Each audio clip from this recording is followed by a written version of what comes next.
On to India now. To crush the terror ecosystem in Jammu and Kashmir, security forces are carrying out a massive crackdown and have intensified anti-terror and narco-terror operations in the valley. Our next report telling you more. The anti-terror and anti-narco-terror operations in the valley have helped in curbing active terrorism in the region. These operations have helped security forces to break the backbone of the terror network active in Jammu and Kashmir.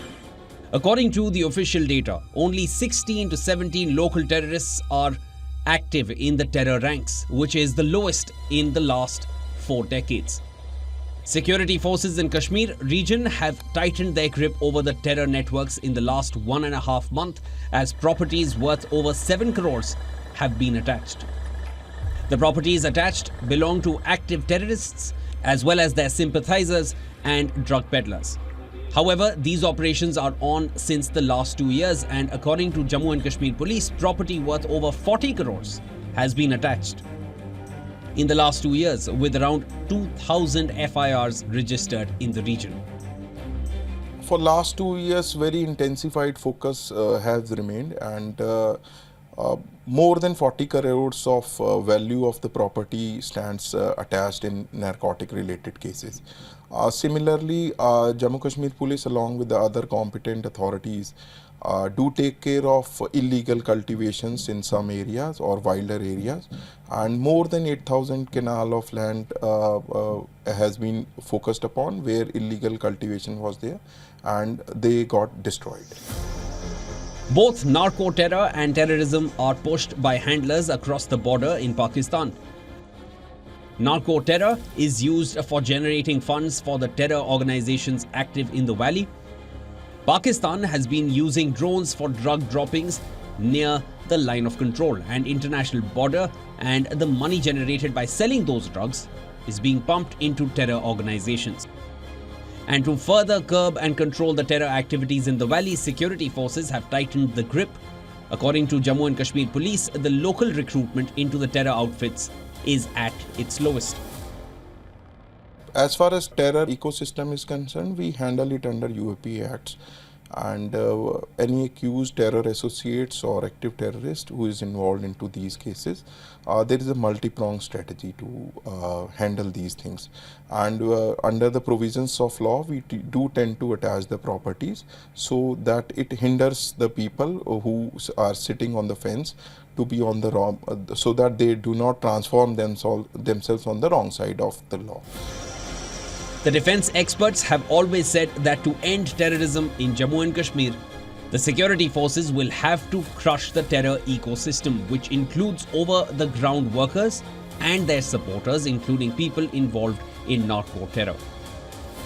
After these operations, people of the valley have stopped giving shelter to terrorists and sympathizers as they are scared of the action taken against those harboring and helping terrorists. And this has in turn helped the security forces to curb the terror activities in the Kashmir Valley. The strategy that has been implemented and adopted by security forces in the Kashmir region has been a big success. Not only has it stopped the local youth from joining the militant ranks, but also stopped people from helping and funding the active militants in Jammu and Kashmir. With video journalist Feroz Idris Loan for WION The World is One. The global arms race is intensifying, with superpowers ramping up missile development at a rather alarming pace. Russia flaunted its advanced Oreshnik missile, the US tested missile interceptors in Guam, and Australia flexed its military muscle with Tomahawk cruise missiles. The world seems to be edging closer to a dangerous confrontation as countries are prioritizing firepower over diplomacy, it seems. Our next report telling you more.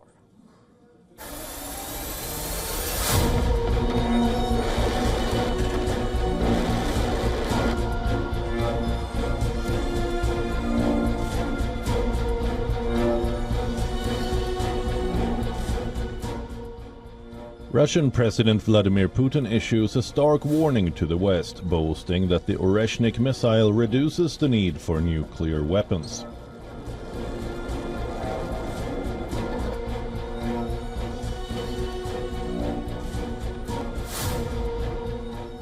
The nuclear-capable medium-range ballistic missile fired by Russia from Ukraine's Dnipro region for the first time last month is now a critical part of Moscow's arsenal.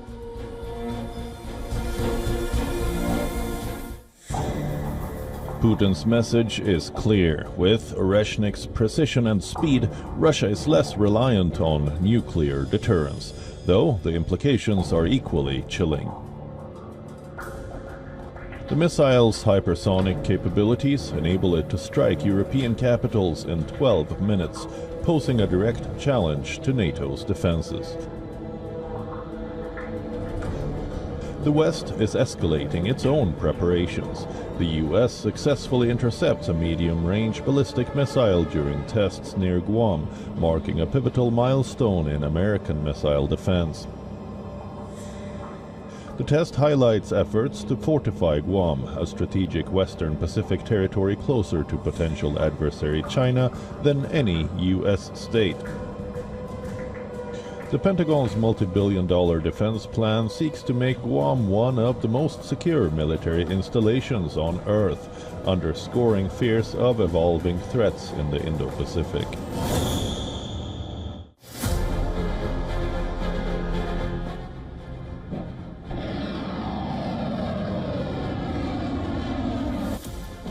Australia enters the global missile race, becoming only the third nation after the US and UK to test-fire the Tomahawk cruise missile.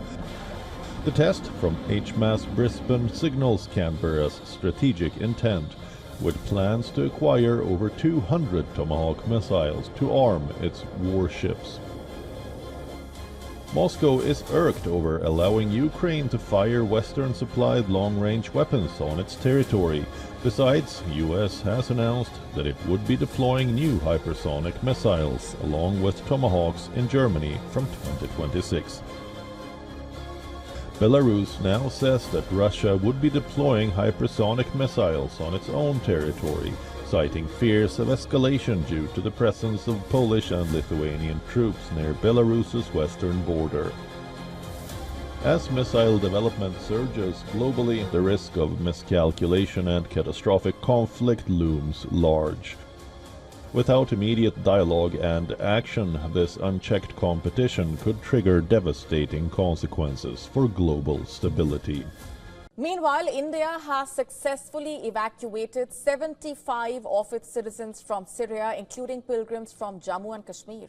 This comes amid escalating violence and political changes in Syria. The Indian government acted swiftly, prioritizing the safety of its citizens. The Ministry of External Affairs confirmed that all evacuees safely crossed into Lebanon and are set to return to India on commercial flights.